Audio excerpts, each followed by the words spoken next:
Aujourd'hui, c'est la suite tant attendue du Cosmos numéro 16 la semaine dernière sur le fonctionnement des couleurs. Les rayons lumineux qui nous proviennent du Soleil atteignent la Terre sous forme de différentes longueurs d'onde. Les pétales de cette fleur absorbent la lumière rouge aux ondes longues et pauvres en énergie, et ils réfléchissent au contraire les ondes bleues courtes et riches en énergie. L'interaction de la lumière d'une étoile avec les pétales de cette fleur ou avec l'eau est ce qui produit le bleu. Les ondes les plus longues, celles que nous percevons comme rouges, sont les plus pauvres en énergie. La couleur est la manière dont nos yeux interprètent l'énergie des ondes lumineuses. Lorsqu'une couleur vous évoque un sentiment précis, quelque chose en vous est affecté par une variation particulière de la fréquence et de l'énergie d'une onde lumineuse. Et le message secret, ces lignes verticales noires, qu'est-ce que c'est en réalité?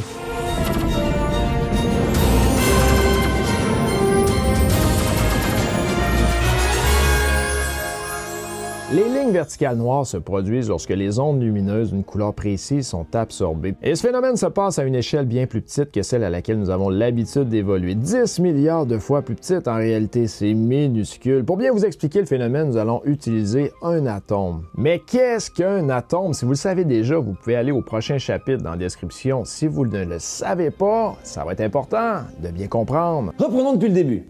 La nature est composée d'éléments qui eux-mêmes sont composés de petites particules que nous appelons atomes. On retrouve dans le noyau de l'atome deux types de particules. Il y a le proton et le neutron. Autour du noyau gravitent les électrons et les protons sont présents dans le noyau atomique et sont liés avec les neutrons. Il s'agit donc de nucléons. Le nombre de protons d'un noyau se nomme aussi numéro atomique. C'est le nombre de protons présents dans un noyau qui permet de différencier les atomes. Le numéro atomique est le numéro que l'on attribue à chaque atome. Vous connaissez probablement le tableau périodique des éléments, mais c'est pas mal plus facile à comprendre qu'on peut l'imaginer. Tout d'abord, l'atome qui a 14 protons portera le numéro atomique 14, le silicium, ou 8, l'oxygène, ou 94, le plutonium.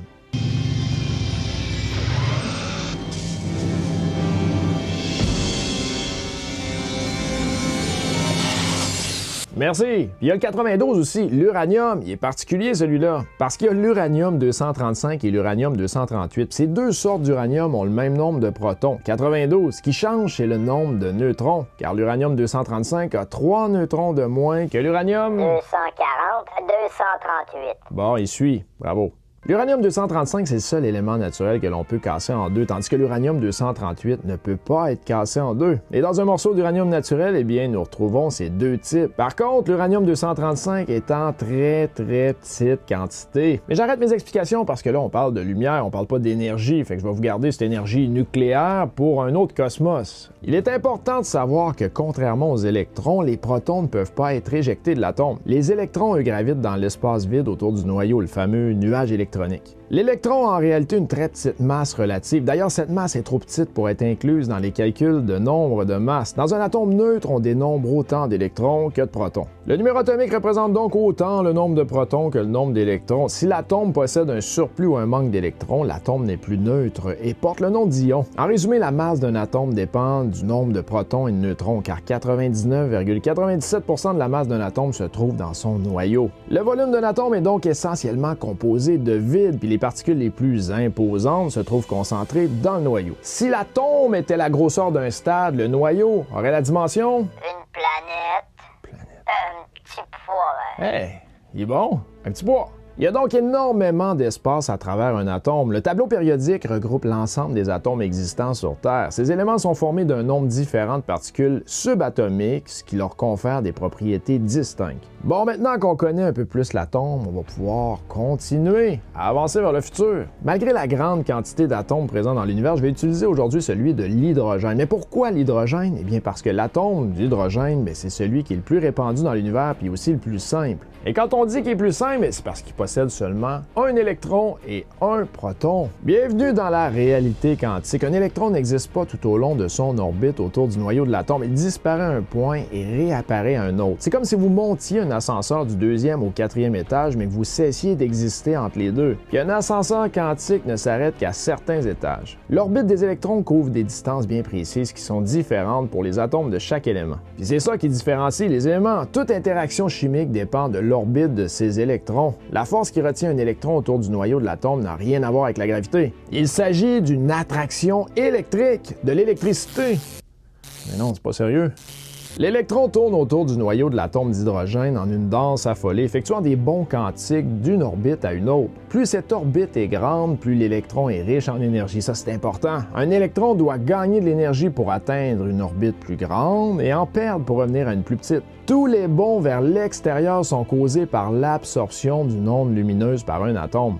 Mais on ignore encore ce qui provoque les bonds vers l'intérieur. En revanche, on sait que ces bonds produisent une onde lumineuse dont la couleur correspond à la différence d'énergie entre les deux orbites. La surface du Soleil émet des ondes lumineuses de toutes les couleurs et en observant la lumière du Soleil à travers un prisme, on fait apparaître son spectre. Si l'on agrandit ce spectre avec un télescope comme l'a fait Joseph Fraunhofer, on lève le voile sur la danse de l'électron autour du noyau de l'atome. Lorsque l'énergie de cet électron diminue et qu'il revient à une orbite plus petite, l'onde lumineuse qu'il émet se disperse. La majeure partie de ces rayons ne nous parvient pas, ce qui laisse un intervalle sombre dans le spectre, une ligne verticale. Ces lignes noires sont les ombres causées par les atomes d'hydrogène de l'atmosphère du Soleil. Les atomes de sodium projettent des ombres différentes. Leurs électrons dansent d'une autre manière. Les grains de sel de table sont composés d'atomes de sodium et de chlore. Et dans un seul grain de sel, ce sont 10 millions de milliards d'électrons qui dansent frénétiquement. Et un seul atome de fer avec ses 26 électrons est une véritable boîte de nuit à lui tout seul. Quand on observe une étoile à l'aide d'un spectroscope, les lignes noires de son spectre correspondent aux divers éléments de son atmosphère.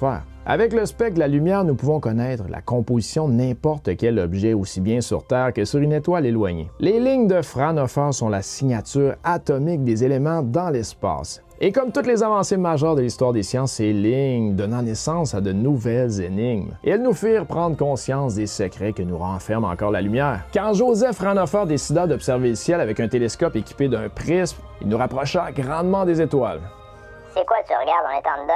Ben là, c'était une démo. À seulement 39 ans, Joseph contracta une maladie mortelle, peut-être provoquée par sa longue exposition aux produits chimiques de la miroiterie où il avait travaillé quand il était enfant. Qui peut dire d'où proviendra le prochain génie? Combien n'ont pas eu la chance? Qu'on leur tende la main?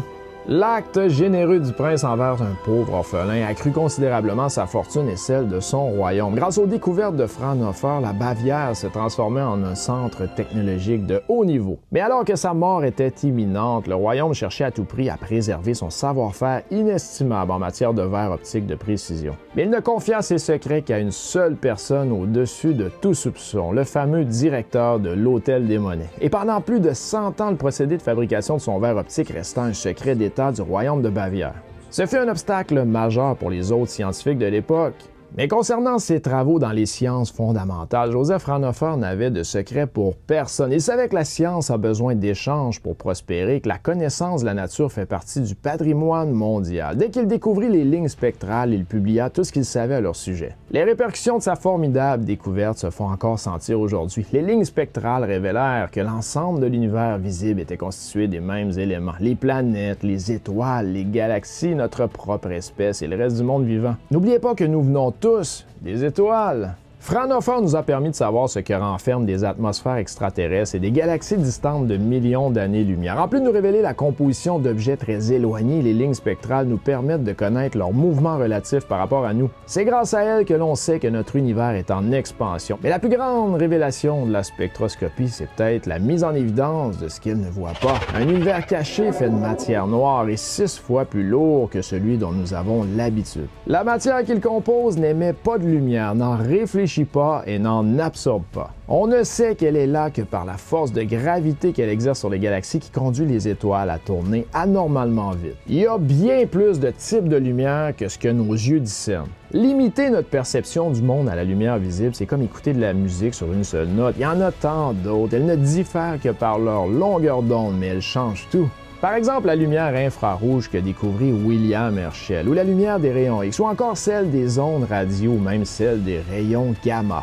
Il ne s'agit pas seulement de différentes manières de voir la même chose. Ces autres types de lumière nous révèlent de nouveaux objets et de phénomènes de notre univers. Et grâce à la lumière gamma, par exemple, on observe dans des galaxies lointaines de mystérieuses explosions qui passeraient complètement inaperçues autrement. Et grâce au rayonnement micro-ondes, notre regard porte jusqu'à la naissance de l'univers. Nos yeux viennent tout juste de s'entrouvrir. Et ça complète le chapitre 5 de Cosmos sur la lumière. C'était ma dernière vidéo Cosmos de l'année 2022. Merci de vous intéresser à cette série fantastique. Maintenant, c'est le temps d'une petite pause pour les fêtes et nous reprendrons par la suite notre rendez-vous de jeudi avec le chapitre 6. Et si vous cherchez un bon film à écouter durant le temps des fêtes, c'est un classique, j'ai pas le choix de vous en parler. Le drôle de Noël de Scrooge, qui est sorti en 2009 et produit par Walt Disney. C'est une histoire dans les années 1843. C'est vraiment un excellent film qui nous fait réfléchir. Puis on aime ça durant le temps des fêtes, c'est un classique à regarder avec toute la famille. Ça n'arrive qu'une fois par an, monsieur. Mais ça ne se reproduira pas. J'ai pris un tout petit peu de bon temps hier soir. Je dois vous dire, monsieur Cratchit, que je ne peux pas davantage laisser aller les choses comme cela. Et c'est pour cette raison que je me propose d'augmenter votre salaire. Joyeux Noël, mon cher Bob!